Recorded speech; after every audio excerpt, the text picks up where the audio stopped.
Hi, and welcome to the Profit Tool Belt podcast.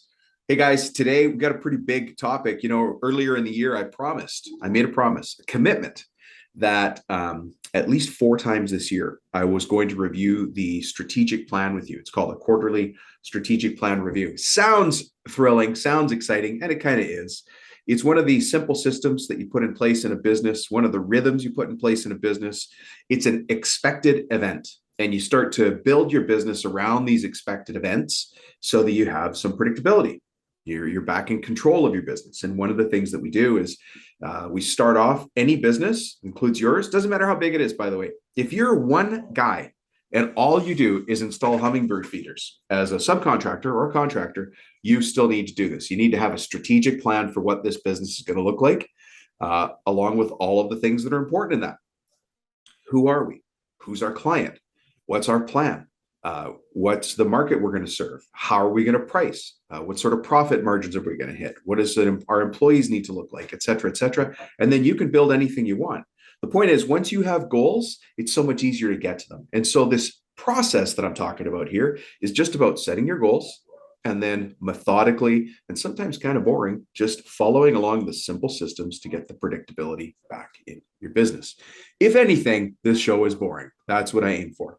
So today we're going to be doing our Q3 review. Now we're doing Q3 because we already did Q1, Q2. It doesn't matter if you didn't listen to Q1 review or Q2 review. Q, by the way, is just short for quarter. A quarter, January, February, March, that's Q1. And here we are in Q3 right now, but it doesn't matter. You can listen to this out of order. As I say, if you're about to take a fat kid to the gym whose goal is weight loss, it just doesn't matter what you do first. You can take them swimming. You can put them on a treadmill. You can just put him on a weight management program, like an eating program. It doesn't matter. He's going to get results because he's starting to do something different. And so the same thing here, just because you're starting in Q3 doesn't mean it's the wrong place to start. It's the perfect place to start. Thank goodness you're here. And here we go. So we're about to get into the episode. I'm sure you're going to like it. We're going to talk about marketing strategy, and we're going to talk about the 3-year picture, just like what happened if I was sitting there with you and it was a board of directors meeting looking at the business. We would take a piece of the business and look inside it. So we're going to do now. Stay tuned for the rest of the episode.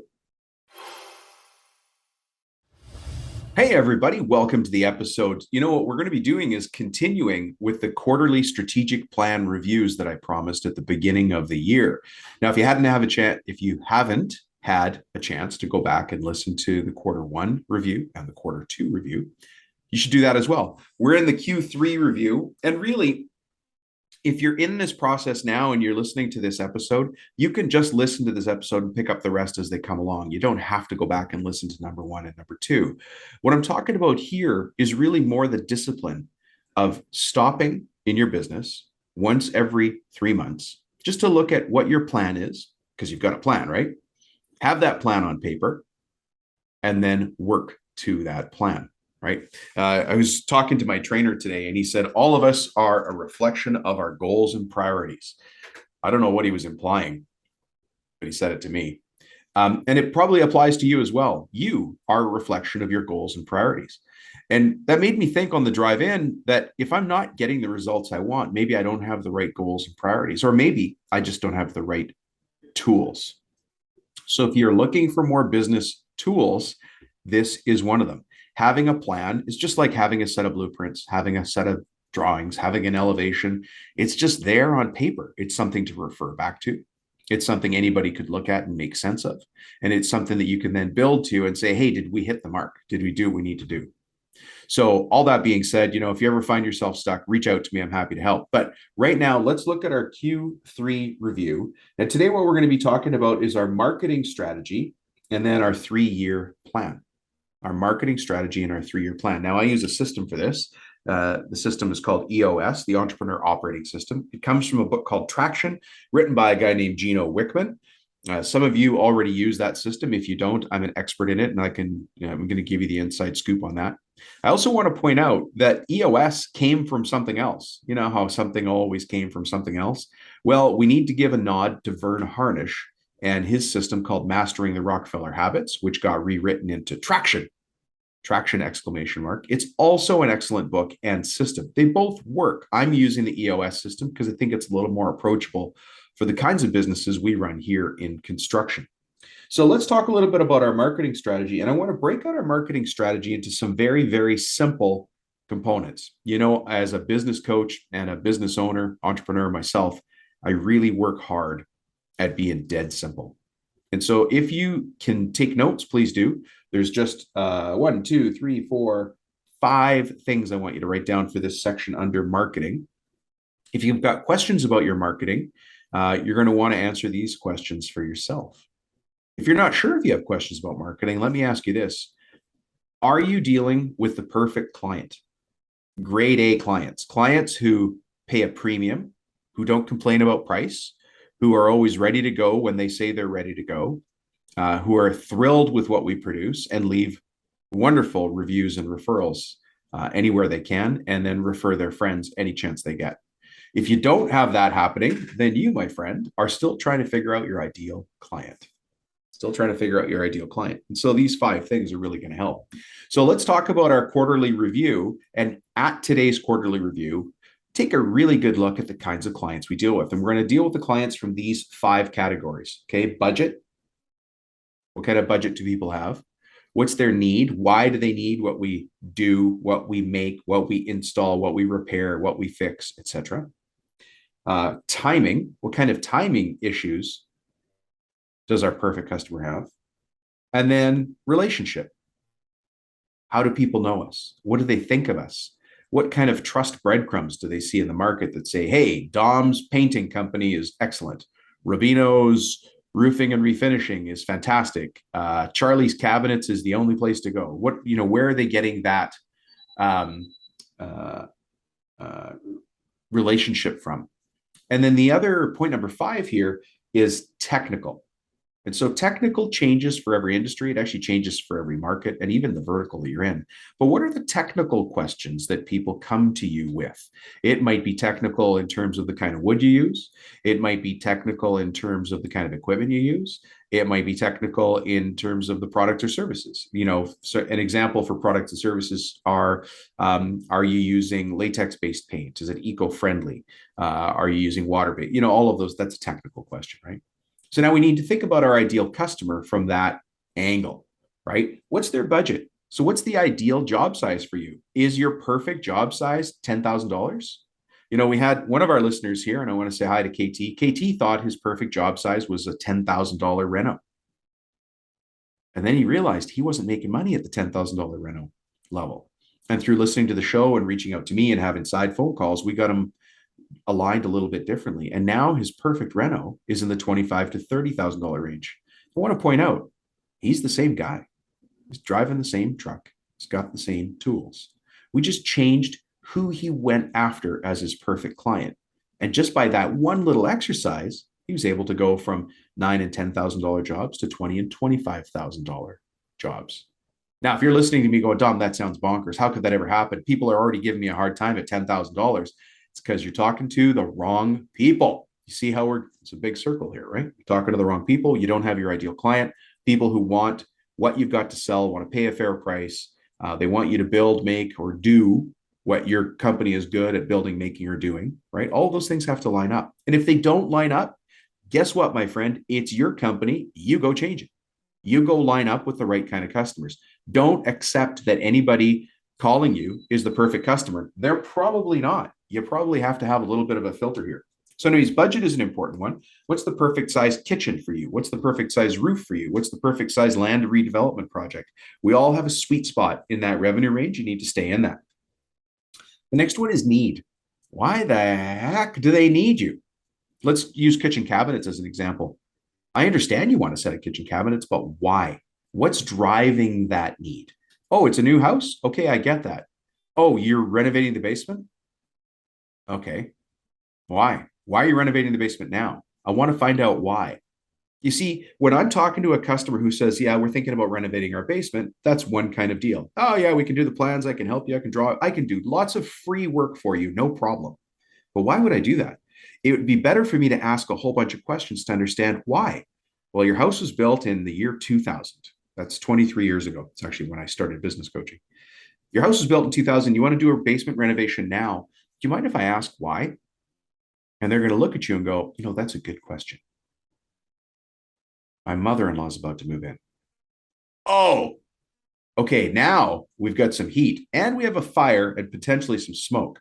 What does that mean that your mother-in-law is moving in? Well, she's very particular. I'll bet you she is. So what is she expecting out of this basement suite?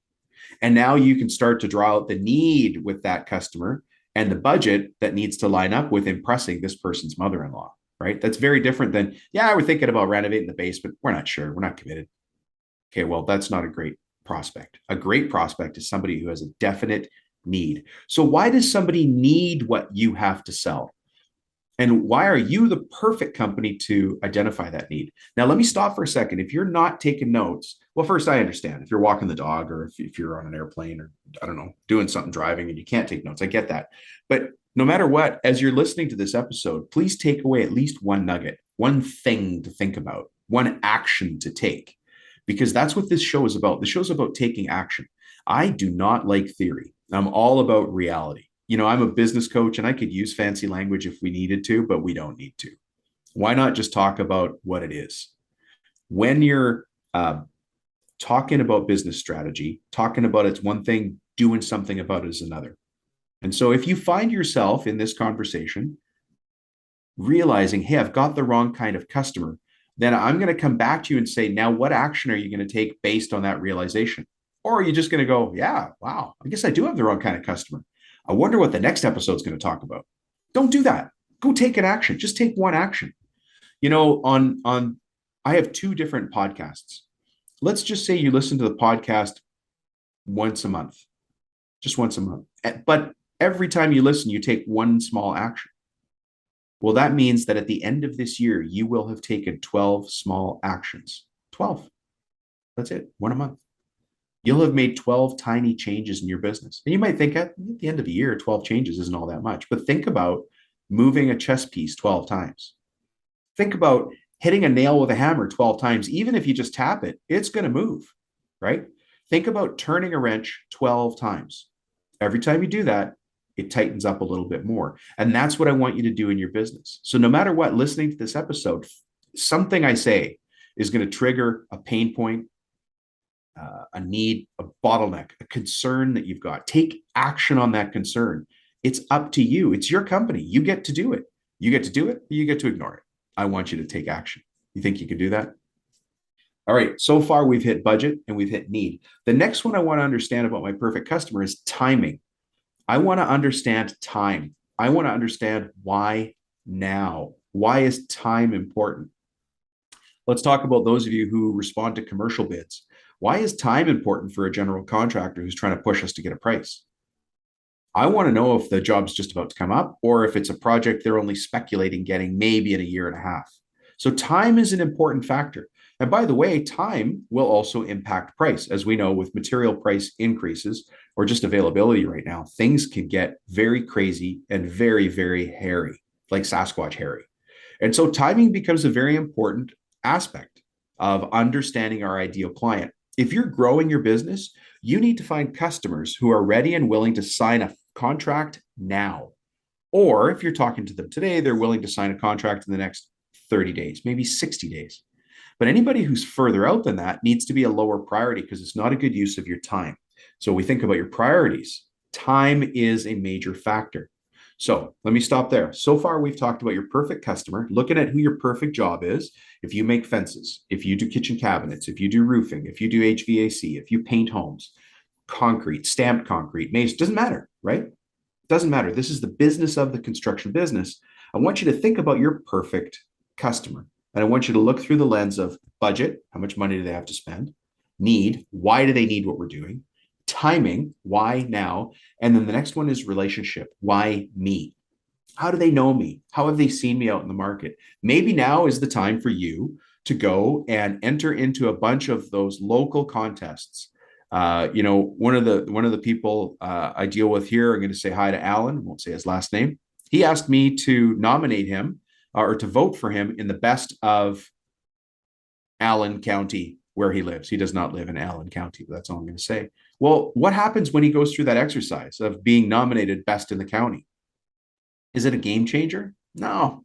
Is it hard to do? Not really. It takes some time, but what it allows him to do for the rest of the year and probably for a very long time after that is to say, hey, the community has recognized me as the best provider in this category. And so that's a relationship builder. It's one little thing, but when you do a bunch of those little things, like you apply for the best employer contest, you apply to be the best business in a category, you apply to do something else, you get seen in the community. Those are relationship builders. Having testimonials and pictures, those are relationship builders. Having a solid, good website that's clean, that is easy to understand and easy to follow, that's a good relationship builder. So what are you doing to build a solid relationship with the people out there who are going to research you? Are you on LinkedIn? Are you on Facebook? Are you on Instagram? Are you on any other platform that your perfect customer's on? Important to keep that in mind. Okay, so far we've got budget, need, timing, relationship, and then we've got the technical things. So what are the technical reasons somebody uses you? Do they use you because you're the only person who has, or the only company, sorry, that has a certain line of product or has expertise to do something? You know, my cousin's got a very fancy house, and the locks inside his house don't work. But there's only one German locksmith who has the rights to the crazy locks that got put on this house before he bought it. He didn't know that, but that locksmith is already booked up.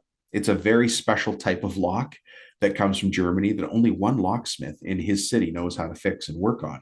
And so that's the technical reason, and obviously the relationship reason, that locksmith would get that kind of business. What is it about you?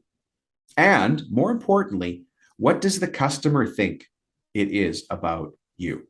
They might think you're too far out of their geographic range to be a contender for their job, but that might not be the case. We got to let them know that. If you do windows and doors and you're 2 highway exits down, I'm thinking of somebody in California now, and they're 3 highway exits up, they might think, oh, they're too far away. They couldn't possibly serve us. You have to let them know that is who you want to serve and that you want to be there.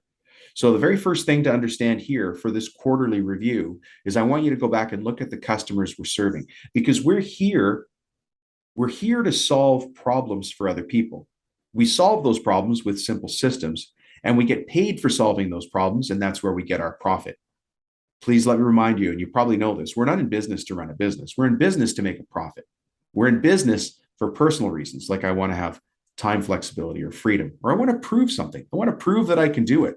I want to prove that I can take something from zero and make it into something. I want the family legacy of my last name to mean something. That's why we're running a business. Your reason might be a little different than mine. I'm a little crazy, but how are you crazy? Are you here to employ people? Are you here to take care of people? Are you here to take care of your family? Whatever it is, we do that by helping other people solve their problems, and those people are our customers. How do we serve our customers? And that's what I'd like you to think about now. Now, the second part of the quarterly review, because we're in Q3, the third quarter, right? Q1 is January, February, March. Q2 is April, May, June. Q3 is July, August, September. That's where we happen to be right now.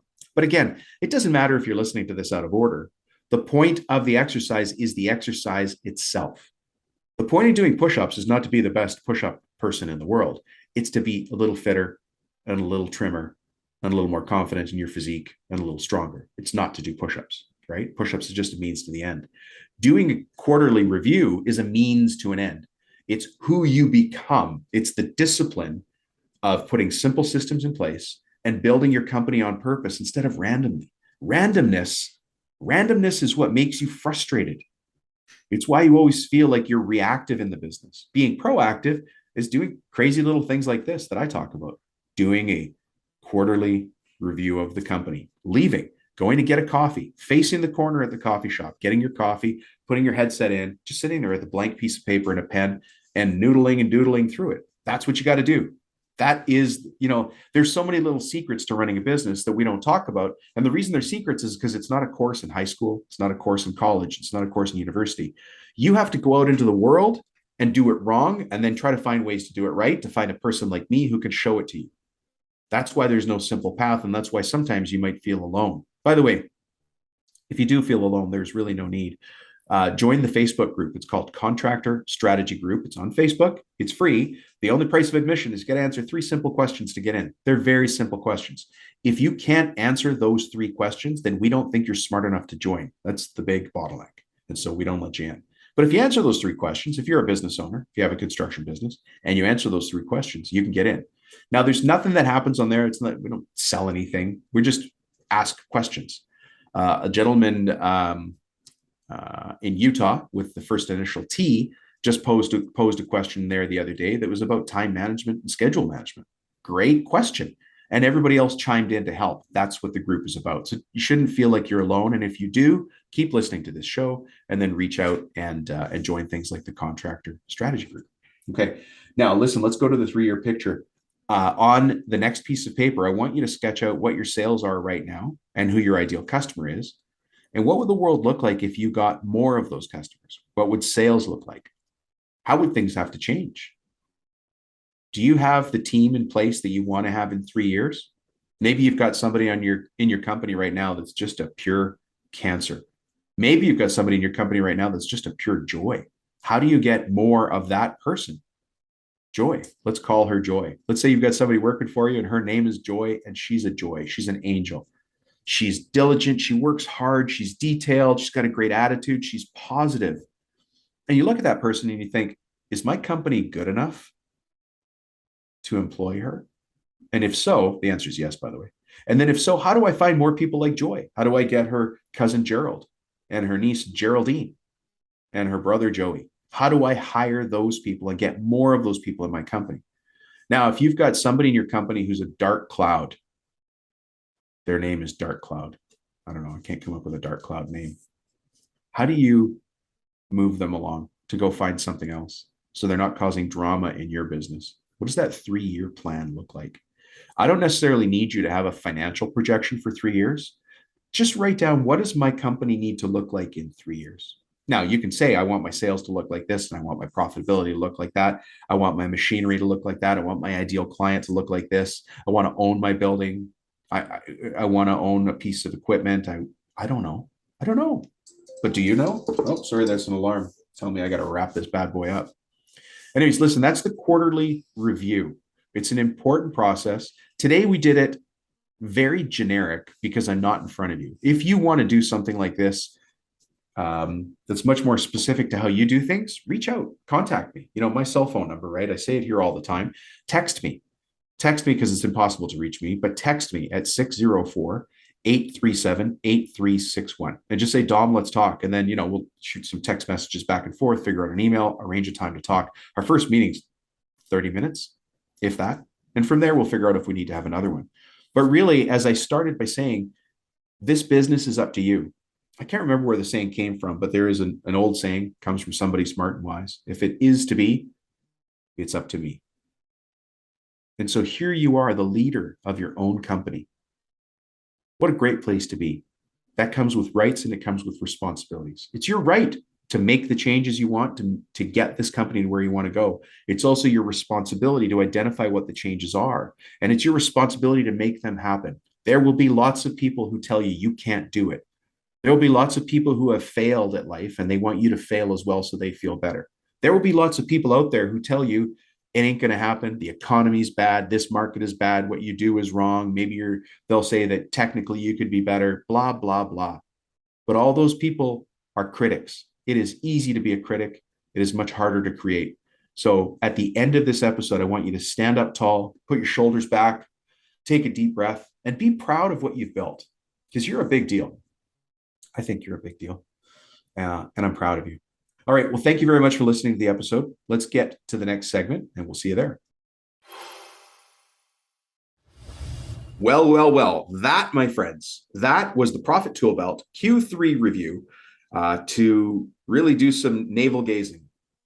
That's a funny word, navel gazing. We just want to look at the company and have a moment to step back and look at it with a real critical eye. And when I say critical, I don't mean in a negative way. I just want to remove all of the fuzz and look at the business the way it needs to be looked at. And today, the perspective we took was to really peel back the layers of, do we have the right client? And if we don't, how can we change our business so that we do have the right client? And then once we do have the right client, how do we get more of those clients, and how do we serve them better so that we can, get even more clients?